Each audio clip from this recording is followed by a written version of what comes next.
കാർത്തികപ്പള്ളി പഞ്ചായത്തിന്റെ പ്രസിഡന്റ് ശ്രീമതി സുമാ രാജു, പാർട്ടിയുടെ ബഹുമാന്യനായിട്ടുള്ള നമ്മുടെ പ്രിയപ്പെട്ട ജില്ലാ അമരക്കാരൻ ശ്രീ സന്ദീപ് ബജസ്പതി, നിയോജക മണ്ഡലത്തിന്റെ അധ്യക്ഷൻ മിസ്റ്റർ മഹേഷ്, സംസ്ഥാന കൗൺസിൽ മെമ്പറും മുൻ നിയോജക മണ്ഡലത്തിന്റെ അധ്യക്ഷനും നമുക്ക് സുപരിചിതമായിട്ടുള്ള മിസ്റ്റർ ദിലീപ്, അതുപോലെ തന്നെ ഈ നമ്മുടെ ജില്ലയുടെ ജനറൽ സെക്രട്ടറി പ്രിയപ്പെട്ട അഡ്വക്കേറ്റ് അനു, ഈ കാർത്തികപ്പള്ളിയുടെ ജനപ്രതിനിധിയായി വിജയിക്കുകയും പഞ്ചായത്തിന്റെ അധ്യക്ഷ സ്ഥാനം അലങ്കരിക്കുകയും ചെയ്യുന്ന ശ്രീമാൻ ഉല്ലാസ്, നമ്മുടെ സീനിയറായിട്ടുള്ള നേതാക്കന്മാർ, മെമ്പർമാർ, എന്റെ പ്രിയപ്പെട്ട പാർട്ടിയുടെ നാരായണീയരായിട്ടുള്ള പ്രവർത്തകർ, ഈ നാട്ടിലെ ജനാധിപത്യ വിശ്വാസികൾ, ഏവർക്കും ഹൃദയപൂർവ്വം നമസ്കാരം. നമ്മളിവിടെ ഇന്ന് ഒരുമിച്ച് കൂടിയിട്ടുള്ളത് കാർത്തികപ്പള്ളിയിലെ സഹോദരീ സഹോദരന്മാരോട്, ജനാധിപത്യ വിശ്വാസികളോട് നന്ദി അറിയിക്കാൻ വേണ്ടിയിട്ടാണ്. അതിന്റെ കാര്യകാരണങ്ങളെക്കുറിച്ച് പ്രിയപ്പെട്ട സന്ദീപ് സൂചിപ്പിക്കുകയുണ്ടായി. തെരഞ്ഞെടുപ്പിൽ ഭാരതീയ ജനതാ പാർട്ടിയുടെ പാർലമെന്റ് തെരഞ്ഞെടുപ്പ് നടക്കുന്ന സമയത്ത് നമ്മൾ ഈ പഞ്ചായത്തിൽ, ഈ നിയോജക മണ്ഡലത്തിലെ ഏറ്റവും വലിയ ഒരു ഫ്ലക്സ് ബോർഡ് സ്ഥാപിക്കാൻ ശ്രമിച്ചു. ആ ഫ്ലക്സ് ബോർഡ് സ്ഥാപിക്കാൻ ശ്രമിച്ചപ്പോൾ ഒരു ദിവസം രാത്രി വളരെ ദുഃഖത്തോടു കൂടിയിട്ട് ശ്രീമതി സുമയും അതുപോലെ തന്നെ ഉല്ലാസും എന്നെ വിളിക്കുകയുണ്ടായി. വിളിച്ചിട്ട് പറഞ്ഞു, നമ്മൾ വളരെ കഷ്ടപ്പെട്ട് വെച്ച ഫ്ലക്സ് ബോർഡ് അവര് കുത്തി കീറി. പക്ഷെ ഞങ്ങൾ വീണ്ടും ഇതിനേക്കാൾ വലിയ ഒരു ഫ്ലക്സ് ബോർഡ് ഞങ്ങൾ പ്രവർത്തകന്മാരുടെ കയ്യിൽ നിന്ന് പൈസ പിരിച്ചിട്ടാണെങ്കിലും ഞങ്ങൾ വെക്കും, ഞങ്ങൾ അവർക്ക് മറുപടി കൊടുക്കും എന്ന് പറയുകയുണ്ടായി. ആ സമയത്ത് ഞാൻ ശ്രീമാൻ ഉല്ലാസിനോട് പറഞ്ഞു, കാർത്തികപ്പള്ളി പഞ്ചായത്തിലോ അല്ലെങ്കിൽ ആലപ്പുഴ പാർലമെന്റ് മണ്ഡലത്തിലോ നിങ്ങൾ സ്നേഹിക്കുന്ന നിങ്ങളുടെ സ്ഥാനാർത്ഥിയായിട്ടുള്ള എന്റെ ഒരു ഫ്ലക്സ് ബോർഡ് കുത്തിക്കീറിയാലും ജനങ്ങളുടെ ഹൃദയത്തിൽ നിങ്ങൾ ഭാരതീയ ജനതാ പാർട്ടിയുടെ നമ്മുടെ താമര ചിഹ്നം ഫ്ലക്സ് ബോർഡാക്കി അവരുടെ ഹൃദയത്തിനകത്ത് വെച്ചാൽ നമുക്ക് ജനങ്ങളുടെ മനസ്സിൽ ഇടമുണ്ടാകും എന്ന് ഞാൻ അവരെ സമാധാനിപ്പിക്കാനായിട്ട് പറഞ്ഞു. എനിക്കുറപ്പായി കാർത്തികപ്പള്ളി പഞ്ചായത്തിലെ ജനാധിപത്യ വിശ്വാസികളുടെ ഹൃദയത്തിൽ നിങ്ങൾ താമര ചിഹ്നം രേഖപ്പെടുത്തി. അതിന് നിങ്ങൾ ശ്രീമാൻ നരേന്ദ്രമോദിയെ കുറിച്ച് സംസാരിച്ചു. അതിന് നിങ്ങൾ അവിടുത്തെ ജനങ്ങളോട് പറഞ്ഞു, ഈ രാജ്യത്തിന്റെ ഭരണകൂടത്തെ നയിച്ചുകൊണ്ട് ശ്രീമാൻ നരേന്ദ്രമോദിയും ഭരണകൂടവും മുന്നോട്ട് പോകുമ്പോൾ നമ്മുടെ കുട്ടികൾക്ക്, നമ്മുടെ ടെക്നോളജിസ്റ്റുകൾക്ക്, നമ്മുടെ ഉദ്യോഗസ്ഥന്മാർക്ക്, നമ്മുടെ കർഷകർക്ക്, നമ്മുടെ അധ്യാപകന്മാർക്ക്, നമ്മുടെ ശാസ്ത്രജ്ഞന്മാർക്ക് ശ്രീമാൻ നരേന്ദ്രമോദി കൊടുക്കുന്ന പദ്ധതികളെ കുറിച്ച് നിങ്ങൾ ജനങ്ങളുമായി ആശയവിനിമയം നടത്തി. ഈ രാജ്യം, നമ്മുടെ രാജ്യം ഓട്ട മത്സരത്തിൽ 11ാം സ്ഥാനത്തായിരുന്നു ശ്രീമാൻ നരേന്ദ്രമോദി അധികാരത്തിൽ വരുന്ന സമയത്ത്. ഇവിടുത്തെ കോൺഗ്രസുകാരനും ഇവിടുത്തെ മാർക്സിസ്റ്റുകാരനും പരസ്പരം രാത്രിയിൽ സന്ധി സംഭാഷണം ചെയ്യുന്നവരാണ്. രാത്രിയിലെ ആ സന്ധി സംഭാഷണം കൊണ്ടാണ് നാളിതുവരെ കേരളത്തിന്റെ നിയമസഭയ്ക്കകത്ത് 1/2 ഡസനിലധികം വരുന്ന ഭാരതീയ ജനതാ പാർട്ടിയുടെ ജനങ്ങൾ വിജയിപ്പിക്കാൻ ആഗ്രഹിച്ചവർ അധികാരത്തിനകത്തു പോകാതെ പുറത്തു നിൽക്കേണ്ടി വന്നത്. അത് ശ്രീമാൻ കുമ്മനം രാജശേഖരനാണെങ്കിലും ശ്രീ സുരേന്ദ്രനാണെങ്കിലും ഞാനാണെങ്കിലും മാർക്സിസ്റ്റ് പാർട്ടിയുടെ പ്രഗത്ഭന്മാരായിട്ടുള്ള നേതാക്കന്മാർ 3ാം സ്ഥാനത്തേക്ക് പോയി കോൺഗ്രസിനെ വിജയിപ്പിച്ച ചരിത്രം കേരളത്തിലെ 7 നിയോജക മണ്ഡലങ്ങളിൽ നിങ്ങൾക്ക് പരിശോധിച്ചാൽ കാണാൻ സാധിക്കും. എന്തുകൊണ്ടാണ് അത് ചെയ്തത്? 7 നിയോജക മണ്ഡലങ്ങളിൽ ഭാരതീയ ജനതാ പാർട്ടിയുടെ MLA-മാർ ഉണ്ടാകാൻ കേരളത്തിലെ ജനങ്ങൾ ആഗ്രഹിച്ചപ്പോൾ ആ ജനങ്ങളുടെ ജനാധിപത്യത്തെ അട്ടിമറിച്ചുകൊണ്ട് അവിടെ പണാധിപത്യം കൊണ്ടും അതുപോലെ തന്നെ രാത്രിയുടെ യാമങ്ങളിൽ സന്ധി സംഭാഷണം നടത്തിക്കൊണ്ട് കോൺഗ്രസുകാരൻ മാർക്സിസ്റ്റുകാരനെ വിജയിപ്പിച്ചു, മാർക്സിസ്റ്റുകാരൻ കോൺഗ്രസുകാരനെ വിജയിപ്പിച്ചു. ഞാൻ നിങ്ങളുടെ മുന്നിൽ ആ ഉദാഹരണം പറയാം. തിരുവനന്തപുരത്ത് കഴക്കൂട്ടത്ത് ശ്രീമാൻ കടകംപള്ളി സുരേന്ദ്രനെതിരെ ഞാൻ സ്ഥാനാർത്ഥിയായിരുന്നു. അവിടെ കടകംപള്ളി സുരേന്ദ്രനെതിരെ മുട്ടാൻ കോൺഗ്രസിന്റെ നേതൃത്വം ഏൽപ്പിച്ചത് അറിയപ്പെടുന്ന ഒരു കോൺഗ്രസുകാരനെ അല്ല. എന്തായിരുന്നു കാരണം? മറുഭാഗത്ത് BJPയുടെ സ്ഥാനാർത്ഥിയായിട്ട് മത്സരിക്കുന്നത് ശോഭാ സുരേന്ദ്രനാണ്. ശോഭാ സുരേന്ദ്രന് കടകംപള്ളി സുരേന്ദ്രനും തത്തുല്യമായിട്ടുള്ള ഒരാളെ മറുഭാഗത്ത് നിർത്തിയിരുന്നുവെങ്കിൽ ആ തെരഞ്ഞെടുപ്പിൽ വിജയിച്ച് ഞാൻ അസംബ്ലിക്കകത്ത് പോകുമായിരുന്നു.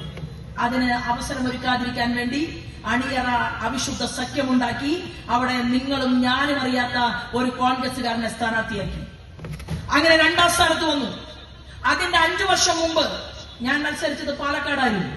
പാലക്കാട് നിയോജകമണ്ഡലത്തിലേക്ക് ഞാൻ ചെല്ലുമ്പോൾ പാലക്കാടിലെ ജനങ്ങൾക്ക് ആഗ്രഹമുണ്ടായി ശോഭാ സുരേന്ദ്രൻ വിജയിച്ച് കേരളത്തിന്റെ നിയമസഭയിൽ പോകണം എന്ന്.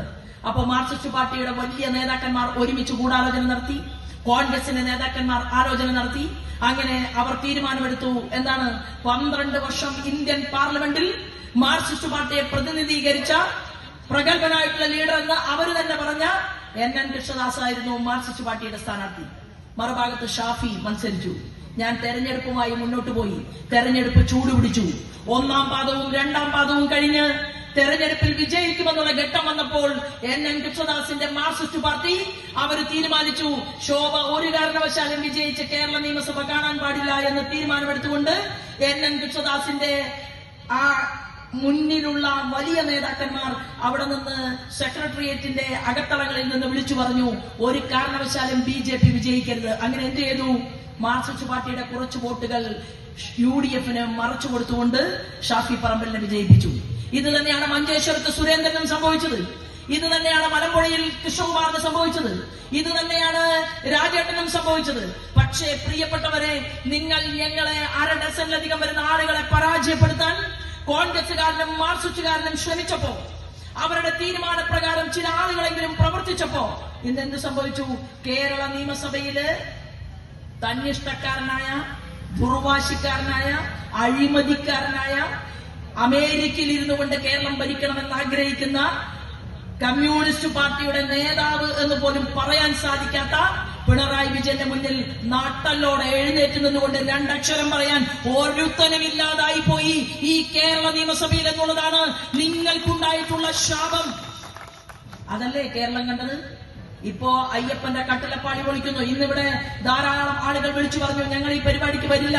എന്താ വരാത്തതിന്റെ കാരണം ഞങ്ങൾക്ക് ക്ഷേത്രത്തിൽ ഒരു വലിയ ചടങ്ങ് നടക്കുകയാണ്. സന്തോഷം. എന്നാൽ ഇന്ന് കേരളത്തിലെ ക്ഷേത്രങ്ങളുടെ മുന്നിൽ ദേവസ്വം ബോർഡുകൾ ഭരിച്ചുകൊണ്ട് മുന്നോട്ട് പോകുന്ന ക്ഷേത്രങ്ങൾക്കകത്ത് ഞാനും നിങ്ങളും ഹൃദയം ചേർത്ത് വെച്ചുകൊണ്ട് നമ്മൾ സമ്മാനിച്ച, നമ്മൾ ഈശ്വരനും അതുപോലെ തന്നെ ദേവിക്കും ദേവനും കാഴ്ചവെച്ചിട്ടുള്ള എത്രയോ സ്വത്തുവകകൾ അത് അർദ്ധരാത്രിയിൽ അടിച്ചു മാറ്റിക്കൊണ്ടുപോയി വിൽപ്പന നടത്തുകയായിരുന്നു ഇവിടുത്തെ കോൺഗ്രസുകാരനും മാർക്സിസ്റ്റുകാരനുമെന്ന് എനിക്കും നിങ്ങൾക്കും ബോധ്യമായില്ലേ? കാരണം ഉണ്ണികൃഷ്ണൻ പോറ്റി സോണിയാഗാന്ധിയെ കാണാൻ പോയി. സോണിയാഗാന്ധിയെ ഉണ്ണികൃഷ്ണൻ പോറ്റിക്ക് കാണണമെങ്കിൽ ഇവിടുത്തെ KC വേണുഗോപാൽ അറിയാതെ എങ്ങനെയാണ് ഉണ്ണികൃഷ്ണൻ പോറ്റി സോണിയാഗാന്ധിയുടെ വീട്ടിൽ ചെന്ന് സോണിയാഗാന്ധിയുടെ കയ്യിൽ ചരട് കെട്ടിക്കൊടുക്കുന്ന ഫോട്ടോ കേരളത്തിന് മുന്നിൽ പുറത്തു വന്നത്? അതുപോലെ തന്നെ ആന്റണിയും ഉണ്ണികൃഷ്ണൻ പോറ്റിയും സോണിയാഗാന്ധിയും ഒരുമിച്ച് നിൽക്കുന്ന ചിത്രം ഞാനും നിങ്ങളും കണ്ടു. അപ്പോ ഇതിനർത്ഥം എന്താണ്? അടൂർ പ്രകാശും സോണിയാഗാന്ധിയും ഉണ്ണികൃഷ്ണൻ പോറ്റിയും ഒരുമിച്ച് നിൽക്കുന്ന ഫോട്ടോ അത് കേരളത്തിൽ പുറത്തു വന്നു. ആ ഉണ്ണികൃഷ്ണൻ പോറ്റി കടകംപള്ളി സുരേന്ദ്രനെ സ്വാധീനിച്ചു. ആ ഉണ്ണികൃഷ്ണൻ പോറ്റി ദേവസ്വം ബോർഡിന്റെ അന്നത്തെ ചുമതലക്കാരനായിട്ടുള്ള വാസുവിനെ സ്വാധീനിച്ചു. ആ ഉണ്ണികൃഷ്ണൻ പോറ്റിക്ക് കട്ടിലപ്പാലി പൊളിച്ചു കൊണ്ടുപോയി അത് ഇന്ത്യ കടത്തി കൊണ്ടുപോകാൻ ആരാണ് സഹായം ചെയ്തു കൊടുത്തത്? ആ ചോദ്യമാണ് ഇന്ന് കേരളം ചർച്ച ചെയ്യുന്നത്. ആ ചോദ്യം കേരളം ചർച്ച ചെയ്യുമ്പോൾ കേരളത്തിന്റെ നിയമസഭയ്ക്കകത്ത് പോയി എണീറ്റ് നിന്നുകൊണ്ട് എന്റെ ഹരിപ്പാടിന്റെ MLA ആയിട്ടുള്ള ശ്രീമാൻ രമേശ് ചെന്നിത്തല പറയുകയാണ് എനിക്ക് ചില കാര്യങ്ങളൊക്കെ SITയുടെ മുൻപാകെ പറയാനുണ്ട്. SITയുടെ മുൻപാകെ അല്ല പറയേണ്ടത്. എവിടെയാണ് പറയേണ്ടത്? ഇവിടെ ദേശീയ ഏജൻസി വരണം എന്നാവശ്യപ്പെടാൻ ശ്രീമാൻ രമേശ് ചെന്നിത്തല കോടതിയെ സമീപിക്കണം. നിങ്ങൾ പറയണം, താങ്കൾ പറയണം, ഇവിടെ ദേശീയ ഏജൻസി കടന്നു വന്നാൽ, ദേശീയ ഏജൻസിയുടെ അന്വേഷണം വന്നാൽ ഈ സ്വർണ്ണപ്പാളി എവിടെയെല്ലാം പോയി എന്നുള്ളത് പൊതുസമൂഹത്തിന്റെ മുന്നിൽ ചിഹ്നം അത് തുറന്നു കാണിക്കപ്പെടും. ആരാണ് തെറ്റ് ചെയ്തത് എന്നതിനെ കുറിച്ച് മനസ്സിലാക്കപ്പെടും. സീനിയർ ആയിട്ടുള്ള ലീഡറാണ് ശ്രീമാൻ രമേശ് ചെന്നിത്തല. ഈ രമേശ് ചെന്നിത്തലയ്ക്ക് അറിയില്ലേ? അതായത് CBI വരണമെന്നും ഒരു രാജ്യത്ത് ഒരു കളവ് നടക്കുമ്പോൾ ആ കളവില് പിടിക്കപ്പെടുന്ന വസ്തുവകകൾ അത് രാജ്യം കടന്നുകൊണ്ട് മുന്നോട്ട് പോയാൽ ഇവിടെ SIT അന്വേഷിച്ചാൽ മതിയോ? കള്ളനെ പിടിക്കാൻ പറ്റുമോ? പറ്റില്ല എന്ന് 100 വട്ടം അറിയാവുന്ന ആളാണ് പഴയ ആഭ്യന്തര വകുപ്പ് മന്ത്രി രമേശ് ചെന്നിത്തല ആണല്ലോ. അപ്പൊ ഹോം മിനിസ്റ്ററായിട്ട് ഇരിക്കുമ്പോൾ അങ്ങക്കറിയില്ലേ, കേരളത്തിന്റെ നിയമസഭയ്ക്കകത്ത് കേരളത്തിന്റെ മുഖ്യമന്ത്രി ആവശ്യപ്പെടണം, അതല്ലെങ്കിൽ കോടതി പറയണം. അങ്ങനെ ഉണ്ടായാൽ മാത്രമേ ഒരു അന്വേഷണ ഏജൻസി ഈ കാര്യത്തെക്കുറിച്ച് കൃത്യമായി അന്വേഷിക്കുമെന്ന് ബോധ്യമുണ്ടായിട്ടും പിണറായി വിജയന്റെ പോലീസിനെ വിശ്വസിച്ചുകൊണ്ട് മുന്നോട്ട് പോകാൻ മാത്രം മടയനാണോ? ഹരിപ്പാട് നിന്നും നിങ്ങളുടെ ഇവിടുത്തെ ജനാധിപത്യ വിശ്വാസികൾ വിജയിപ്പിച്ചിട്ടുള്ള ശ്രീമാൻ രമേശ് ചെന്നിത്തല ഈ ചോദ്യം കേരള രാഷ്ട്രീയം ചർച്ച ചെയ്യുകയാണ്. പ്രിയപ്പെട്ട സുഹൃത്തുക്കളെ, ഇവിടെ മനുഷ്യർക്ക് കേന്ദ്ര ഗവൺമെന്റ് കൊടുത്ത കോടിക്കണക്കിന് രൂപ അത് നിങ്ങൾ അടിച്ചു മാറ്റിയെടുത്തു. പല വകുപ്പുകളിലൂടെയും നിങ്ങളത് കോടികൾ ദുർവ്യയം ചെയ്തു. ഇന്ന് കേരളം രക്ഷപ്പെടുന്നില്ലേ? കാർത്തികപ്പള്ളിയെ കുറിച്ച് പറഞ്ഞില്ലേ? കാർത്തികപ്പള്ളി പഞ്ചായത്തിനകത്ത് നാളിതുവരെ വികസന പ്രവർത്തനങ്ങൾ നടന്നിട്ടില്ല. ആ വികസന പ്രവർത്തനങ്ങൾ നടത്താൻ വേണ്ടിയിട്ടാണ് കാർത്തികപ്പള്ളിയിൽ ഭാരതീയ ജനതാ പാർട്ടിയുടെ നേതൃത്വത്തിൽ ഒരു ഭരണകൂടം അരങ്ങേറുന്നത് എന്ന് പറഞ്ഞാൽ, പഞ്ചായത്ത് പ്രസിഡന്റ് മാത്രം ഉണ്ടായാൽ വികസന പ്രവർത്തനങ്ങൾ നടക്കണമെങ്കിൽ ഞാൻ ഉല്ലാസിനോട് പറയാൻ ആഗ്രഹിക്കുന്നത്, നിങ്ങൾക്ക് ശോഭാ സുരേന്ദ്രനോ അല്ലെങ്കിൽ ശ്രീ വി മുരളീധരനോ വ്യക്തികൾ ആരുമാകട്ടെ, ഈ കാർത്തികപ്പള്ളി ഈ ഹരിപ്പാട് നിയോജക മണ്ഡലത്തിനകത്ത് വരാൻ പോകുന്ന അസംബ്ലി തെരഞ്ഞെടുപ്പിൽ ഒരു MLA ഉണ്ടായാൽ കാർത്തികപ്പള്ളിയെ കൈയിനടിയിൽ വെച്ച് പൂവിട്ട് പൂജിച്ച് ഇവിടുത്തെ ജനങ്ങൾക്ക് ആവശ്യമായിട്ടുള്ള വികസനത്തിന് ആവശ്യമായിട്ടുള്ള പണം കൊണ്ടുവരാൻ ആ MLAക്ക് സാധിക്കും എന്നുള്ള കാര്യത്തിൽ തർക്കമില്ല. ഇവിടെ വരാൻ പോകുന്ന നാളുകളിൽ ഒരു പാർലമെന്റ് തെരഞ്ഞെടുപ്പ് നടക്കും. ആ പാർലമെന്റ് തെരഞ്ഞെടുപ്പിലും ജനങ്ങൾ ഹൃദയപൂർവ്വം ഭാരതീയ ജനതാ പാർട്ടിയുടെ NDAയുടെ ഒരു ലീഡറെ തെരഞ്ഞെടുത്താൽ, ഇവിടെ നിന്ന് വിജയിച്ചു പോയാൽ ഇന്ത്യയുടെ പ്രധാനമന്ത്രിയുടെ മുന്നിൽ എണീറ്റ് നിന്നുകൊണ്ട് കാര്യങ്ങൾ ബോധ്യപ്പെടുത്താൻ ഭാരതീയ ജനതാ പാർട്ടിക്ക് സാധിക്കും. ഞാൻ പറയാൻ ആഗ്രഹിക്കുന്നത്, അമ്പലത്തിലെ കേസ് പറയുമ്പോൾ നമ്മൾ പറയും അവർ ഹിന്ദു വർഗീയവാദികളാണ്. ആര്? ഭാരതീയ ജനതാ പാർട്ടിക്കാർ, RSSകാർ. ഞങ്ങൾ അമ്പലത്തിലെ കേസ് മാത്രമല്ല പറയുന്നത്, ഞങ്ങളെക്കാൾ വലിയ RSSകാരനാണ് ശ്രീമാൻ നരേന്ദ്രമോദി, അല്ലെ? എന്നാൽ ആ നരേന്ദ്രമോദി എന്ന് പറയുന്ന ഇന്ത്യയുടെ പ്രധാനമന്ത്രി, രാജ്യത്തെ മനുഷ്യർ സ്നേഹിക്കുന്ന വ്യക്തി, അദ്ദേഹം രാജ്യത്തിന്റെ പ്രൈം മിനിസ്റ്ററായി അധികാരം ഏറ്റെടുത്ത് ഭൂമി ദേവിയെ തൊട്ട് നമസ്കരിച്ച് ഇങ്ങനെ ചൊല്ലി മനസ്സിൽ, എന്താണ്? സമുദ്രവസനേ ദേവി പർവ്വതസ്തന മണ്ഡിതേ വിഷ്ണുപത്നി നമസ്തുഭ്യം പാദസ്പർശം ക്ഷമസ്വമേ എന്ന് ചൊല്ലിയിരിക്കാം. ഞാൻ കരുതുകയാണ് നമ്മൾ ആരും ശബ്ദം കേട്ടില്ല, വാക്കുകൾ കേട്ടില്ല. എന്നാൽ അമ്മയുടെ ശരീരത്തിൽ തൊട്ട് നമസ്കരിച്ച് അകത്തേക്ക് പോകുന്ന നരേന്ദ്രമോദിയെ ലോകത്തെ മുഴുവൻ മാധ്യമങ്ങളും കണ്ടു. ആ മാധ്യമങ്ങൾ അദ്ദേഹത്തിന്റെ പ്രസംഗം കേൾക്കാൻ കാതോർത്തു. കാരണം രാജ്യത്തിന്റെ പ്രതിപക്ഷം പറഞ്ഞത്, നരേന്ദ്രമോദി എന്ന് പറയുന്ന RSSകാരൻ ഇന്ത്യയുടെ പ്രധാനമന്ത്രിയായാൽ മുസ്ലിങ്ങൾക്ക് പള്ളിയിൽ പോകാൻ വെള്ളിയാഴ്ച ഉണ്ടാക്കില്ല, പ്രചരിപ്പിച്ചില്ലേ? നരേന്ദ്രമോദി എന്ന് പറയുന്ന മനുഷ്യൻ ഇന്ത്യയുടെ പ്രധാനമന്ത്രിയായാൽ ഇവിടുത്തെ ന്യൂനപക്ഷങ്ങൾ അവർ വേദനിക്കപ്പെടും, പറഞ്ഞില്ലേ? നിങ്ങളുടെ ആക്ഷേപത്തെ അധിക്ഷേപത്തെ എല്ലാം സഹിച്ചുകൊണ്ട് രാജ്യത്തിന്റെ പ്രൈം മിനിസ്റ്ററായിട്ട് മുന്നോട്ട് പോയിട്ടുള്ള ശ്രീമാൻ നരേന്ദ്രമോദിയുടെ ആദ്യത്തെ പ്രഖ്യാപനം എന്തായിരുന്നുവെന്ന് അറിയുമോ? 60 വർഷത്തിലധികം നമ്മുടെ പ്രിയപ്പെട്ട, നിങ്ങളുടെ പ്രിയപ്പെട്ട നാട്ടുകാരൻ ശ്രീമാൻ രമേശ് ചെന്നിത്തലയുടെ വലിയ നേതാക്കന്മാർ ഈ കേരള ഇന്ത്യ രാജ്യത്തെ ഭരിച്ചുകൊണ്ട് മുന്നോട്ട് പോയപ്പോൾ 60 വർഷക്കാലം അഴിമതി നടത്തിയ ഈ രാജ്യത്തിന്റെ ഭരണകൂടത്തെ ശ്രീമാൻ അടൽ ബിഹാരി വാജ്പേയിയുടെ കരങ്ങളിൽ ഏൽപ്പിച്ചു രാജ്യത്തെ ജനത. അദ്ദേഹം 13 ദിവസവും 13 മാസവും അങ്ങനെ എല്ലാം കൂട്ടിയാൽ 7 വർഷത്തോളം ഈ രാജ്യത്തിന്റെ പ്രധാനമന്ത്രിയായി അധികാരത്തിൽ വന്നു. അന്ന് അദ്ദേഹം പറഞ്ഞ എന്താണെന്നറിയുമോ? സമൂഹത്തിൽ ഏറ്റവും ആവശ്യത അനുഭവിക്കുന്നവർ, സമൂഹത്തിലെ കർഷകർ, ഈ രാജ്യത്തിന് വേണ്ടി അതിർത്തിയിൽ കാവൽ നിൽക്കുന്ന പട്ടാളക്കാർ, ഓരോ നാട്ടിലും പൊട്ടാത്ത ഉണ്ട പോലീസിന്റെ കയ്യിൽ കൊടുത്തുകൊണ്ട് കള്ളനെ പിടിക്കണമെന്ന് ആവശ്യപ്പെട്ടുകൊണ്ട് മുന്നോട്ട് പോകുന്ന ചില പ്രമാണിമാരായ മുഖ്യമന്ത്രിമാരുള്ള നാട്. ഇതിനെയെല്ലാം നോക്കിക്കൊണ്ട് അടൽ ബിഹാരി വാജ്പേയി പറഞ്ഞത്, നമ്മുടെ രാജ്യത്തിന്റെ സുരക്ഷിതത്വത്തിന് കാവൽ നിൽക്കുന്ന പട്ടാളക്കാരനും പോലീസുകാരനും അതുപോലെ തന്നെ ഇവിടുത്തെ കർഷകനും ഇവിടുത്തെ ഏറ്റവും സമൂഹത്തിന്റെ അടിത്തട്ടിൽ ജീവിക്കുന്നവരും ഇവിടുത്തെ ഓരോ മനുഷ്യരെയും ചൂണ്ടിക്കൊണ്ട് അദ്ദേഹം പറഞ്ഞു, എന്താണ്? സർവശിക്ഷാ അഭിയാൻ, എല്ലാവർക്കും വിദ്യാഭ്യാസം കൊടുക്കണം. ഏകാധ്യാപക പാഠശാല, എന്താണ്? ഒരു കുട്ടിയുണ്ടെങ്കിലും ആ കുട്ടിയെ പഠിപ്പിക്കാൻ അധ്യാപകനും അധ്യാപികയും അങ്ങോട്ടേക്ക് ചെല്ലുന്ന ഏകാധ്യാപക പാഠശാല. റോഡിൽ കിടന്നുറങ്ങുന്ന നോക്കാൻ ആളില്ലാത്ത വൃദ്ധനും വൃദ്ധയ്ക്കും അന്നപൂർണ പദ്ധതി കൊണ്ടുവന്ന വാജ്പേയി ലോകം ഉറ്റുനോക്കുന്ന സമയത്ത് ഭീകരവാദികളോട് വെല്ലുവിളിക്കുകയല്ല ചെയ്തത്.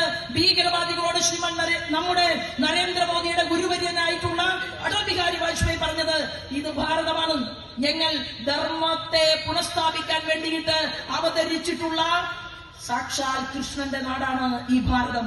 അതിനർത്ഥം യേശുദേവന്റെ നാടല്ല എന്നല്ല. അതിനർത്ഥം ഇസ്ലാമികൾ വിശ്വസിക്കുന്ന അള്ളാഹു നമുക്കെതിരാണ് എന്നല്ല. 33 കോടി ദൈവങ്ങളെ ഹൃദയത്തിൽ വെച്ച് ആരാധിക്കുന്ന ഞങ്ങൾക്ക് ഒരു യേശുദേവനോ ഒരു അള്ളാഹുവോ എതിരല്ല. എന്നാൽ ശ്രീമാൻ നരേന്ദ്രമോദി പറഞ്ഞത്, ഈ രാജ്യത്തിന് ദ്രോഹം ചെയ്യുന്ന, ഈ രാജ്യത്തെ പട്ടാളക്കാരുടെ വീര്യം ചോർക്കാൻ പരിശ്രമിക്കുന്ന, ഈ രാജ്യത്തെ പോലീസ് അധികാരികളെ രാഷ്ട്രീയത്തിന്റെ ചവറ്റുകുട്ടയിലേക്ക് വലിച്ചെറിയാൻ പരിശ്രമിക്കുന്നവർക്കെതിരെയുള്ള പോരാട്ടമാണ് ഈ രാജ്യത്തുണ്ടാകേണ്ടത്. ഈ രാജ്യം വികസിക്കപ്പെടണം. അങ്ങനെ അദ്ദേഹം കൊണ്ടുവന്ന പദ്ധതികളുടെ ആ പദ്ധതികളുടെ ബാക്കിപത്രമാണ് പ്രിയപ്പെട്ടവരെ ശ്രീമാൻ നരേന്ദ്രമോദിയുടെ പ്രവർത്തനം. അദ്ദേഹം അധികാരത്തിൽ വന്ന 7 വർഷം ഈ രാജ്യത്തെ ഭരിച്ചു മുന്നോട്ട് പോയപ്പോൾ ലോകരാജ്യങ്ങൾ അത്ഭുതത്തോടുകൂടി നമ്മുടെ അടൽ ബിഹാരി വാജ്പേയിയെ നോക്കിക്കണ്ടുവെങ്കിൽ ആ നല്ല ഭരണത്തെ അട്ടിമറിക്കാൻ വേണ്ടി കാർത്തികപ്പള്ളിയില് BJPയുടെ പഞ്ചായത്തിനെ, നമ്മുടെ ഭരണത്തെ അട്ടിമറിക്കാൻ വേണ്ടി രാത്രിയിൽ ചർച്ച ചെയ്യുന്ന ചില കെങ്കേമന്മാരെ പോലെ അടൽ ബിഹാരി വാജ്പേയിയുടെ ഭരണകൂടത്തെ അട്ടിമറിക്കാൻ കേരളത്തിൽ നിന്ന് അരിവാൾ ചുറ്റിക നക്ഷത്രത്തിൽ ജയിച്ചു പോയിട്ടുള്ള വലിയ സഖാക്കന്മാരുണ്ടായിരുന്നു. അവർ അവിടെ ഗൂഢാലോചന നടത്തി. ഡൽഹിയിൽ ഗൂഢാലോചന നടത്തിയത് ആരോടാണ്? സോണിയ മാഡത്തിനോടാണ്. അങ്ങനെ കോൺഗ്രസിന്റെ നേതാവായ സോണിയ മാഡവുമായി ഈ രാജ്യത്ത് വിവിധ സ്ഥലങ്ങളിൽ നിന്ന് ജയിച്ചു പോയിട്ടുള്ള സീതാറാം യെച്ചൂരിയുടെ പാർട്ടി, അതുപോലെ തന്നെ നമ്മുടെ കഴിഞ്ഞ കാലത്തെ ഹർകിഷൻ സുർജിത്തിന്റെ പാർട്ടി, അല്ലെ, ഈ കേരളത്തിൽ മൺമറഞ്ഞു പോയിട്ടുള്ള ഒട്ടനവധി മാർക്സിസ്റ്റ് പാർട്ടിയുടെ നേതാക്കന്മാരുടെ ആശയത്തെ, ചിന്തകളെ കാറ്റിൽ പറത്തിക്കൊണ്ട് ഇവിടെ നിന്ന് അരിവാൾ ചുറ്റിക നക്ഷത്രത്തിൽ വോട്ടും വാങ്ങി നിങ്ങൾ ജയിച്ചത് കോൺഗ്രസിനെ വിജയിപ്പിക്കാനല്ല, കോൺഗ്രസിനെതിരായിട്ടുള്ള ആശയപരമായ പോരാട്ടത്തിന്റെ പരിണിതഫലമായിട്ടാണ് കേരളത്തിൽ MP-മാരുണ്ടായത് മാർക്സിസ്റ്റ് പാർട്ടിക്ക്. എന്നാൽ നിങ്ങൾ അടൽ ബിഹാരി വാജ്പേയിയുടെ ഭരണം, BJP നേതൃത്വം നൽകുന്ന NDA ഗവൺമെന്റിന്റെ ഭരണം, അത് തുടരാതിരിക്കാൻ വേണ്ടി നിങ്ങൾ ഡൽഹിയിൽ പോയി 1ാം UPA ഗവൺമെന്റിനെ പിന്താങ്ങി. ഇവിടുത്തെ മാർക്സിസ്റ്റ് പാർട്ടിയുടെ മുഴുവൻ MP-മാരും എന്ത് സംഭവിച്ചു? എന്താ സംഭവിച്ചത്? നിങ്ങൾ വിരലിൽ എണ്ണാവുന്ന ആളുകളായി കുറഞ്ഞുപോയി. പടവലങ്ങ പോലെ നിങ്ങളുടെ പാർട്ടി ഇന്ത്യൻ ജനാധിപത്യത്തിൽ താഴേക്ക് പോയി. പാർലമെന്റിലും രാജ്യസഭയിലും നിങ്ങൾക്ക് ആളില്ലാതെ പോയി. കാരണം നിങ്ങൾ ഇവിടുത്തെ പാവപ്പെട്ട കോറിനോടും കാളിയോടും ഷാജഹാനോടും പാപ്പച്ചനോടും നിങ്ങൾ പറഞ്ഞത് നിങ്ങൾ സാധാരണക്കാരന്റെ പാർട്ടിയാണ് എന്നാണ്. നിങ്ങൾ പറഞ്ഞത് പട്ടിണി ജാഥ നയിച്ച AK ഗോപാലിന്റെ പാർട്ടിയാണ് മാർക്സിസ്റ്റ് പാർട്ടി എന്നാണ്. ആ നിങ്ങൾ സ്റ്റാലിന്റെ ഉറയിലിട്ട വാള് ഊരിക്കൊടുക്കാൻ വേണ്ടി അഖിലേന്ത്യാ തലത്തിൽ നിന്ന് രാഹുൽ ഗാന്ധി വന്നപ്പോ അവിടെ ചെന്ന് ആ വാള് ഊരാൻ പരിശ്രമിക്കുന്ന പിണറായി വിജയനെ എനിക്കും നിങ്ങൾക്കും ദേശീയ രാഷ്ട്രീയത്തിൽ കാണാൻ സാധിച്ചു. നിങ്ങൾ ഇന്ത്യ മുന്നണിയുടെ ഭാഗമായി മാറി. എന്നാൽ കേരളത്തിൽ മാത്രം നിങ്ങൾ ഇവിടുത്തെ ജനങ്ങളുടെ ചോദ്യങ്ങൾക്ക് ഉത്തരം പറയാൻ സാധിക്കാതെ ശ്രീമാൻ രമേശ് ചെന്നിത്തലയും പിണറായി വിജയനും ഇപ്പോഴും രണ്ടായി നിൽക്കുകയാണ്. ശരീരം മാത്രമാണ് രണ്ട്. എന്നാൽ KC വേണുഗോപാലിനോട് എന്താണോ സോണിയ മാഡം പറയുന്നത്, അത് തന്നെയാണ് ശ്രീമതി സോണിയ പിണറായി വിജയനോടും പറയുന്നത്. അതാണ് കേരളത്തിന്റെ രാഷ്ട്രീയം. ആ രാഷ്ട്രീയത്തെ മനസ്സിലാക്കുമ്പോൾ ഞങ്ങൾ ഇവിടുത്തെ ജനങ്ങളോട് ചോദിക്കുന്ന ചോദ്യം എന്താണെന്ന് അറിയുമോ? ഞങ്ങൾ വികസനം ചെയ്തതിന് ഒരു വോട്ട്, അതാണ് ഞങ്ങൾ ചോദിക്കുന്നത്. അതിനാണ് നിങ്ങൾ വോട്ട് നൽകിയത്. UPA ഗവൺമെന്റിന്റെ കാലത്തിൽ റെയിൽവേ വികസനം മുരടിച്ചു. 10 വർഷക്കാലം അടൽ ബിഹാരി വാജ്പേയി മുന്നോട്ട് നയിച്ച ആ വികസനത്തെ 10 വർഷക്കാലം മൻമോഹൻ സിംഗ് എന്ന് പറയുന്ന സോണിയ മാഡം റിമോട്ട് കയ്യിലെടുക്കുമ്പോൾ മാത്രം ചലിക്കുന്ന ഒരു പ്രധാനമന്ത്രിയായിരുന്നു ശ്രീമാൻ മൻമോഹൻ സിംഗ്. ആ മൻമോഹൻ സിംഗ് നല്ല മനുഷ്യനായിരുന്നു, നല്ല എക്കണോമിസ്റ്റ് ആയിരുന്നു. എന്നാൽ കാലിനടിയിൽ മണ്ണ് പുരണ്ടിട്ടില്ല, കർഷകന്റെ വേദന അറിയില്ല, മുന്തിയ യൂണിവേഴ്സിറ്റിയിൽ പഠിച്ചു. അതിനു മുൻപും പാടം കണ്ടിട്ടില്ല, മരങ്ങളെ കണ്ടിട്ടില്ല, പ്രകൃതി കണ്ടിട്ടില്ല. അങ്ങനെയുള്ള വലിയ സാമ്പത്തിക ശേഷിയുള്ള മിസ്റ്റർ മൻമോഹൻ സിംഗിനോട് സോണിയ മാഡം പറഞ്ഞ സ്ഥലങ്ങളിൽ എല്ലാം ഒപ്പുവെച്ചു കൊടുത്ത ആ 10 വർഷത്തെ ഭരണത്തിൽ കേരളത്തിന്റെ റെയിൽവേ വികസനത്തിന് വേണ്ടി കിട്ടിയത് 372 കോടി രൂപയാണ്. പ്രിയപ്പെട്ടവരെ, ആ 372 കോടി രൂപ 10 വർഷം കേരളത്തിന്റെ റെയിൽവേ വികസനത്തിന് വേണ്ടി കൊടുത്തപ്പോ 2000ത്തിന്റെ തുടക്കത്തിൽ അനുവദിച്ച എറണാകുളം കോട്ടയം കായംകുളം പാത ഇരട്ടിപ്പിക്കൽ പൂർത്തിയാകാതെ കിടന്നു, അനങ്ങിയില്ല. പുനലൂർ ചെങ്കോട്ട പോലുള്ള ഡീസൽ പാതകളായി തുടർന്നു, അനക്കം വെച്ചില്ല. എന്നാൽ ഞാൻ പറയാൻ ആഗ്രഹിക്കുന്നു, സാങ്കേതിക വിദ്യ നവീകരിച്ചുകൊണ്ട് പുതിയ സർവീസുകൾ അനുവദിക്കാൻ കാര്യമായിട്ടുള്ള പുരോഗതി നടപ്പിലാക്കിക്കൊണ്ട് ഇന്നത്തെ ക്യാബിനറ്റ് മിനിസ്റ്റർ അശ്വിനി വൈഷ്ണവിന്റെയും മുൻകാല റെയിൽവേ മന്ത്രിയുടെയും ഒക്കെ നേതൃത്വത്തിൽ NDA ഗവൺമെന്റിന്റെ റെയിൽവേയോടുള്ള കമ്മിറ്റ്മെന്റ് ഉണ്ടായപ്പോൾ എത്ര വന്നു? 7 മടങ്ങ് തുക വർദ്ധിപ്പിച്ചുകൊണ്ട് 2744 കോടി രൂപ, 372 കോടി രൂപ രമേശ് ചെന്നിത്തലയുടെ കോൺഗ്രസ് കേരളത്തിന് കൊടുത്തപ്പോ, പ്രിയപ്പെട്ടവരെ, 2744 കോടി ഈ കേരളത്തിന്റെ വികസന പ്രവർത്തനത്തിന് വേണ്ടി റെയിൽവേ മേഖലയ്ക്ക് വേണ്ടി നരേന്ദ്രമോദി കൊടുത്തു. നിങ്ങൾ ഒരാളെ പോലും MP ആക്കാൻ പരിശ്രമിച്ചത് കൊണ്ടല്ല കൊടുത്തത്. ഈ അടുത്ത നാളുകളിലാണ് ശ്രീമാൻ സുരേഷ് ഗോപിയെ 75,000 വോട്ടിന് തൃശൂരിലെ ജനത വിജയിപ്പിച്ചത്. അപ്പോൾ 372 കോടി UPA ഗവൺമെന്റ് കൊടുത്തപ്പോ 2744 കോടി രൂപ ശ്രീമാൻ നരേന്ദ്രമോദി കേരളത്തിലെ ജനങ്ങൾക്ക് വേണ്ടി കൊടുക്കുകയുണ്ടായി. 2022 ബ്രോഡ് ഗേജ് പാതകളുടെ 100% വൈദ്യുതീകരണം പൂർത്തിയാക്കിയിട്ടുള്ള സംസ്ഥാനങ്ങളുടെ കൂട്ടത്തിൽ കേരളം തലയെടുപ്പോടുകൂടി നിൽക്കുന്നത് പിണറായി വിജയന്റെ ഗോവിന്ദമാഷയുടെ അപ്പം വെക്കാനുള്ള പദ്ധതി കൊണ്ടല്ല, ഈ കേന്ദ്ര ഗവൺമെന്റിന്റെ കർശനമായിട്ടുള്ള നടപടിക്രമങ്ങൾ കൊണ്ടാണ്. അങ്ങനെ നമ്മുടെ നാടിന് ഒരു അവാർഡ് കിട്ടിയെങ്കിൽ അത് റെയിൽവേ മേഖലയിലെ ഉദ്യോഗസ്ഥന്മാരെ വിറപ്പിക്കാൻ, ചോദ്യം ചെയ്യാൻ, അതിനെ തന്റെ ഇടമുള്ള ക്യാബിനറ്റ് മിനിസ്റ്റർ ഇന്ത്യൻ രാഷ്ട്രീയത്തിൽ നിലനിന്നതുകൊണ്ടാണ്. പ്രിയപ്പെട്ടവരെ, പാത ഇരട്ടിപ്പിക്കൽ വേഗത്തിലാക്കി. ഇന്ത്യയിലെ ഏറ്റവും നീളമേറിയ റെയിൽവേ ടണൽ ഉൾപ്പെടെയുള്ള കോട്ടയം പാത 2020 പൂർണ്ണമായും ഇരട്ടിപ്പിച്ചു എന്നുള്ള ഏറ്റവും മനോഹരമായിട്ടുള്ള ദൗത്യം ഇവിടുത്തെ റെയിൽവേ ഉദ്യോഗസ്ഥന്മാർക്ക് ചെയ്തു തീർക്കാൻ സാധിച്ചു. ദേശീയ തലത്തിൽ ഈ പാതയുടെ നിർമ്മാണ വേഗത ഇരട്ടിയായി. 2004 മുതൽ 2014 വരെ എത്ര കിലോമീറ്റർ ആയിരുന്നു ഈ പാത വെട്ടിയിരുന്നത്, ഇരട്ടിപ്പിച്ചിരുന്നത് എന്ന ചോദ്യത്തിന് ഉത്തരം 14,985 കിലോമീറ്റർ. ശ്രീമാൻ നരേന്ദ്രമോദിയുടെ ഗവൺമെന്റ് അതുപോലെ തന്നെ പ്രവർത്തനവുമായി മുന്നോട്ട് പോയി. 2014 മുതൽ 2023 വരെ 25,871 കിലോമീറ്റർ റെയിൽവേ പാത വെട്ടിയെടുക്കാൻ ഈ സമയത്ത് നമുക്ക് സാധിച്ചു എന്നുള്ളതാണ്. ദേശീയപാത ഇവിടെ നിന്ന് വയലാർ രവി മന്ത്രിയായി, അല്ലെ? ഇവിടെ നിന്ന് KC വേണുഗോപാല് പ്രഗത്ഭമായിട്ടുള്ള ചുമതലകളിലെത്തി. ഇവിടെ നിന്ന് മുഖ്യമന്ത്രിമാരുണ്ടായി. ഒരാളും ഡൽഹിയിൽ പോയി എന്ത് പറഞ്ഞാലും ഈ ദേശീയപാതയുടെ വികസനവുമായി ബന്ധപ്പെട്ടുകൊണ്ട് നേട്ടങ്ങൾ നേടിയെടുക്കാൻ സാധിച്ചോ എന്നുള്ള ചോദ്യം ഞാൻ നിങ്ങളുടെ മുന്നിൽ വെക്കാൻ ആഗ്രഹിക്കുകയാണ്. ഉദാഹരണത്തിന് 1970-കളിൽ ആലോചിച്ചു, 1970-ൽ ആലോചിച്ചു, 90-ൽ തറക്കല്ലിട്ടു. ഏതാണ്? NH-66 Alappuzha bypass. 70-ൽ ആലോചിച്ചു, 20 കൊല്ലം വേണ്ടി വന്നു തറക്കല്ലിടാൻ. 90-ൽ തറക്കല്ലിട്ടു. ആ ബൈപ്പാസ് ആലപ്പുഴക്കാർക്ക് അങ്ങനെ വണ്ടിയിൽ നിവർന്നിരുന്ന് യാത്ര ചെയ്യാൻ വേണ്ടി നരേന്ദ്രമോദി വരേണ്ടി വന്നു. ഇവിടെ ഉദ്ഘാടന കർമ്മം നിർവഹിക്കാനും ആ പാതയെ പൂർത്തീകരിക്കാനും എന്നുള്ളത് എനിക്കും നിങ്ങൾക്കും കാണാൻ സാധിച്ചു. ശ്രീമാൻ നരേന്ദ്രമോദി ഒരു പദ്ധതി ഉദ്ഘാടന കർമ്മം നിർവഹിച്ചാൽ അത് ബുള്ളറ്റ് ട്രെയിനിന്റെ വേഗതയിൽ നടപ്പിലാക്കണം. നടപ്പിലാക്കിയില്ലെങ്കിൽ ബാലഗോപാലൻ മിനിസ്റ്റർ ഉണ്ടല്ലോ, ധനകാര്യ വകുപ്പ് മന്ത്രി, കോമയിടാതെ, പൂജ്യമിടാതെ ഏത് കത്ത് കൊടുത്തിട്ടും കാര്യമില്ല, നോ സാങ്ഷൻ. അതുകൊണ്ട് മാനം മര്യാദയ്ക്ക് എക്കണോമിസ്റ്റ് കൈകാര്യം ചെയ്താൽ അവിടെ നിന്ന് ചോദിക്കുന്നതും ചോദിക്കാത്തതും മുഴുവൻ ഈ കേരളത്തിലേക്ക് കിട്ടുമെന്നുള്ള സംവിധാന ക്രമങ്ങളിലൂടെ ദേശീയപാത മുന്നോട്ട് പോവുകയാണ്. പ്രിയപ്പെട്ടവരെ, 2015 ഏപ്രിൽ മാസത്തിൽ ശ്രീമാൻ ഗഡ്കരി ഉദ്ഘാടന കർമ്മം നിർവഹിച്ച് 68 കിലോമീറ്റർ പാത, ആ പാത 2021 ജനുവരിയിൽ ഗതാഗതത്തിനായി തുറന്നുകൊടുത്തു. എത്ര കാലതാമസമുണ്ടായി? 20 വർഷം ആലോചിച്ചില്ല. 20 വർഷം പദ്ധതി പ്രഖ്യാപിക്കാൻ, പണം മാറ്റിവെക്കാൻ ആലോചിച്ചില്ല. അതായത് 2015 ഏപ്രിൽ ആലോചിച്ചു, 68 കിലോമീറ്റർ വലിയ ബൈപ്പാസ്, അത് 2021 ജനുവരിയിൽ സാങ്ഷൻ ചെയ്തു കൊടുത്തു. ഗ്രാമീണ റോഡുകൾ, അത് കാർത്തികപ്പള്ളിയിലെ ഉല്ലാസ് ശ്രദ്ധിക്കണം. ഗ്രാമീണ റോഡുകൾ എന്ന് പറയുന്നത് ഗ്രാമസഡക് യോജന റോഡുകളാണ്. ആ റോഡുകൾ UPA ഗവൺമെന്റ് 682 കോടി രൂപ ചെലവഴിച്ചാണ് നിർമ്മിച്ചത് കേരളത്തിൽ. എന്നാൽ NDA ഗവൺമെന്റിന്റെ കാലത്ത് നമുക്ക് 1613 കോടി രൂപ ചെലവഴിച്ചുകൊണ്ട് ഗ്രാമീണ സഡക് യോജന റോഡുകൾ നടപ്പിലാക്കിയിട്ടുണ്ട്.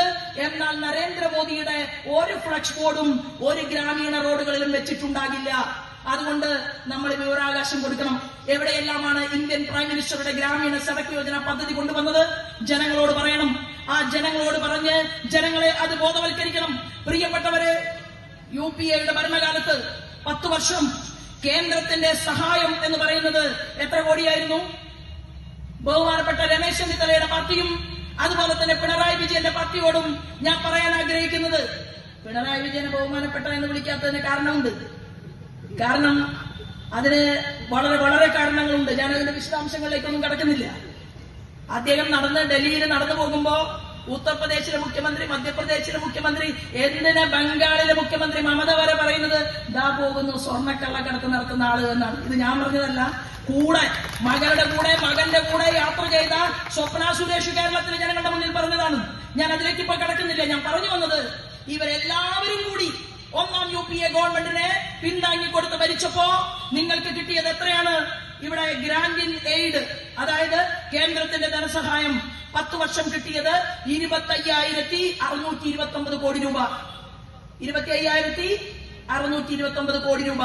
നിങ്ങൾ വെല്ലുവിളിച്ച, നിങ്ങൾ കളിയാക്കിയ, നിങ്ങൾ ആക്ഷേപിച്ച, നിങ്ങൾ അധിക്ഷേപിച്ച ശ്രീമാൻ നരേന്ദ്രമോദി ഈ കേരളത്തിന് വേണ്ടി കൊടുത്തത്, ഗ്രാന്റ് ഇൻ എയ്ഡ് കൊടുത്തത് 1,43,117 കോടി രൂപ ഈ കേരളത്തിലേക്ക് കൊടുത്തു. അപ്പൊ UPA ഗവൺമെന്റ് ആണോ, നരേന്ദ്രമോദിയുടെ ഗവൺമെന്റ് ആണോ കേരളത്തെ ഹൃദയത്തോട് ചേർത്ത് വെച്ചിട്ടുള്ളത് എന്ന് ഇവിടുത്തെ ഇടതുപക്ഷക്കാരനും വലതുപക്ഷക്കാരനും ചിന്തിക്കണം എന്ന് ഞാൻ പറയാൻ ആഗ്രഹിക്കുകയാണ്. UPA ഗവൺമെന്റ് കൊടുത്തതിനേക്കാൾ 458% വർധനമാണ് ശ്രീമാൻ നരേന്ദ്രമോദിയുടെ ഗവൺമെന്റ് ഈ നാടിന് വേണ്ടി കൊടുത്തിട്ടുള്ളത്. നികുതി വിഹിതം നമ്മള് നികുതി ഏകീകരിച്ചു. ഇപ്പോ ചെക്ക് പോസ്റ്റിൽ നിന്ന് 2 നികുതി വാങ്ങാൻ പറ്റില്ല. കടകളിൽ പോയി ഭീഷണിപ്പെടുത്തി 4 തരം നികുതി വാങ്ങാൻ പറ്റില്ല. ഒറ്റ നികുതിയായി ഏകീകരിച്ചു. നികുതി വിഹിതം UPA ഗവൺമെന്റിന്റെ 10 വർഷം കൊണ്ട് കേരളത്തിന് കിട്ടിയത് 46,303 കോടി രൂപയാണ്. എന്നാൽ ശ്രീമാൻ നരേന്ദ്രമോദിയുടെ ഈ ഭരണകൂടത്തിന്റെ കീഴില് നമുക്ക് നികുതി വിഹിതം ഇനത്തിൽ കിട്ടിയത് 1,50,140 കോടി രൂപയാണ്. എന്നിട്ട് മൈക്ക് കയ്യിൽ കിട്ടിയാൽ ശ്രീമാൻ നരേന്ദ്രമോദിയെ തള്ളി പറയുമ്പോൾ, മൈക്ക് കയ്യിൽ കിട്ടിയാൽ ഈ ഭരണം ശരിയല്ല എന്ന് പറയുമ്പോൾ, പ്രിയപ്പെട്ടവരെ, നമ്മുടെ തിരുവനന്തപുരത്ത് നമ്മുടെ ശാസ്ത്രജ്ഞന്മാരായിട്ടുള്ള കുട്ടികൾക്ക് വേണ്ടി ഐസർ എന്ന് പറയുന്ന ഒരു ഇൻസ്റ്റിറ്റ്യൂട്ട് പ്രവർത്തിക്കുന്നുണ്ട്. അവിടെയും കിട്ടി 1000 കോടി.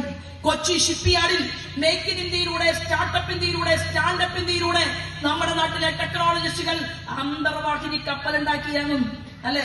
ഇവിടെ മുറുക്കാൻ കട തുടങ്ങാൻ പറ്റുമോ പിണറായി വിജയന്? കാലെത്രയായി? 3.5 കോടി ഉറുപ്പിയും ചെലവഴിച്ച് നമ്മുടെ പാലക്കാട്ടെ ബാലേട്ടൻ പറഞ്ഞതുപോലെ ഒരു ബസ്സിൽ ഒരു യാത്ര നടത്തി. പാവപ്പെട്ട ജനങ്ങളെ കാണാനാണെന്നാണ് പറഞ്ഞത്. ബസ്സിന് ലിഫ്റ്റ് വെച്ചു. ബസ്സിൽ നിന്ന് പുറത്തിറങ്ങിയില്ല. ഒരു കർഷക തൊഴിലാളിയുടെയും പുറത്ത് കൈവച്ചില്ല. ആരെയും ആശ്വസിപ്പിച്ചില്ല. ആ ബസ്സിനകത്തേക്ക് മുദ്രാവാക്യം വിളിച്ചുകൊണ്ട് ഭരണകൂടത്തിന്റെ നെറുകേട് തുറന്നു കാണിക്കാൻ വേണ്ടി BJP-ക്കാരൻ പോയാലും കോൺഗ്രസുകാരി പോയാലും തലയിൽ ചെടിച്ചട്ടി കൊണ്ട് അടിച്ച് അവനെ തകർക്കുന്ന കാഴ്ച ഞാനും നിങ്ങളും കണ്ടു.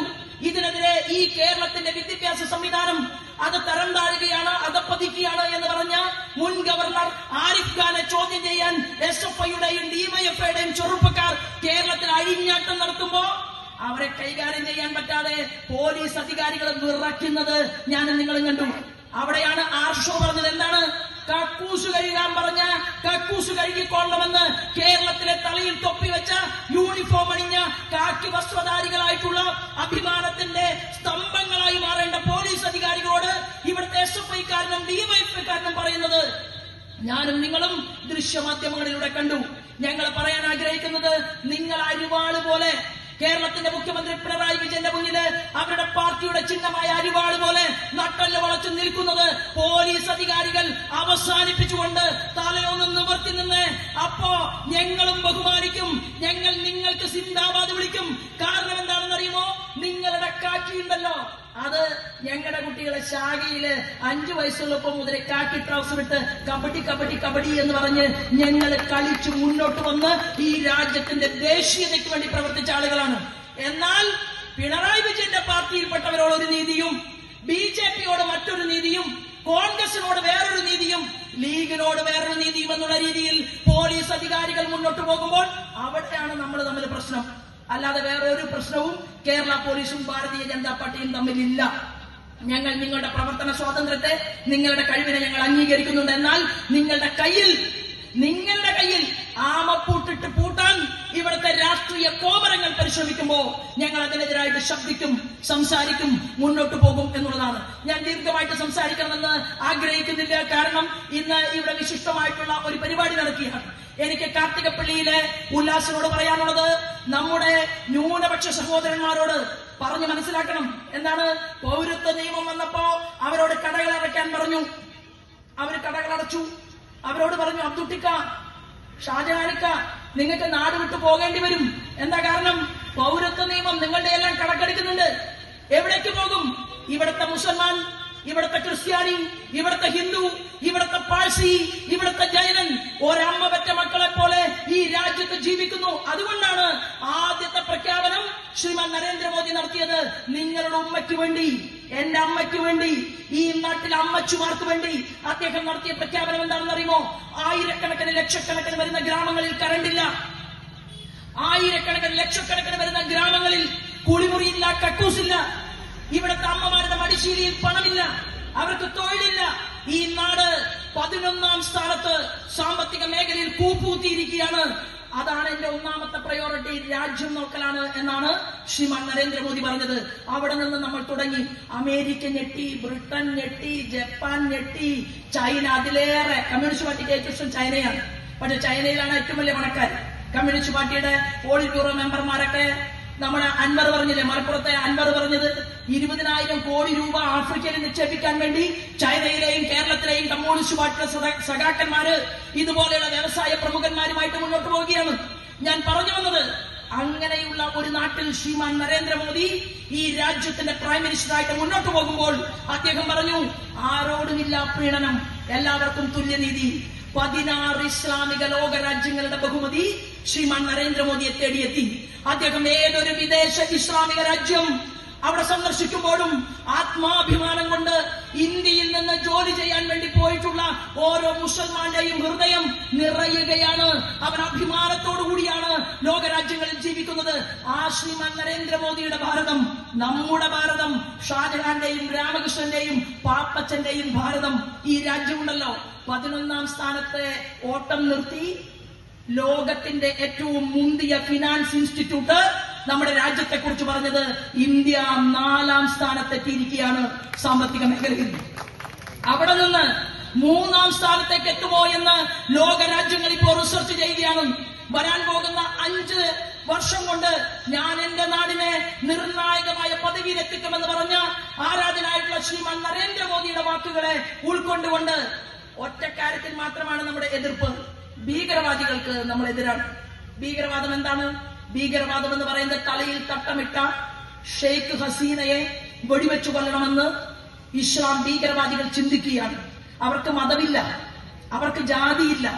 അവർ ആ ഷെയ്ഖ് ഹസീനയെ കൊല്ലാൻ തീരുമാനിച്ചപ്പോ ആ ഷെയ്ഖ് ഹസീനയ്ക്ക് വാതിൽ തുറന്നു കൊടുത്തുകൊണ്ട് അഭയമരുളിയത് RSSകാരനായ ശ്രീമാൻ നരേന്ദ്രമോദിയാണ്. പ്രിയപ്പെട്ടവരെ, അതുകൊണ്ട് നിങ്ങളെ ഭീകരവാദികൾ തെറ്റിദ്ധരിപ്പിക്കാൻ പരിശ്രമിക്കുമ്പോ നിങ്ങൾ പറയണം, നമുക്ക് ഭീകരവാദം വേണ്ട, നിങ്ങളുടെ മതം നിങ്ങൾക്കും അവന്റെ മതം അവനും എന്ന് പറഞ്ഞുകൊണ്ട് മതം മനുഷ്യനെ നന്മയിലേക്ക് നയിക്കുന്ന പാത മാത്രമാണ് എന്നുള്ള പോയിന്റ് മുന്നിൽ വെച്ചുകൊണ്ട് ഇവിടുത്തെ ഇസ്ലാമും ക്രിസ്ത്യാനിയും ഹിന്ദുവും ഒരുമിച്ച് ചേർന്നുകൊണ്ട് നാടിന്റെ വികസന പ്രവർത്തനങ്ങൾക്ക് വേണ്ടി മുന്നോട്ട് പോകണമെന്നും കാർത്തികപ്പള്ളിയിലെ ഈ ജനാധിപത്യ സംരക്ഷണത്തിന്റെ കവചമായി മാറിയിട്ടുള്ള ഈ സഹപ്രവർത്തകർക്ക് സഹായമരുണമെന്നും അപേക്ഷിക്കാൻ വേണ്ടിയിട്ടാണ് ഞാനിവിടെ എത്തിച്ചേർന്നിട്ടുള്ളത്.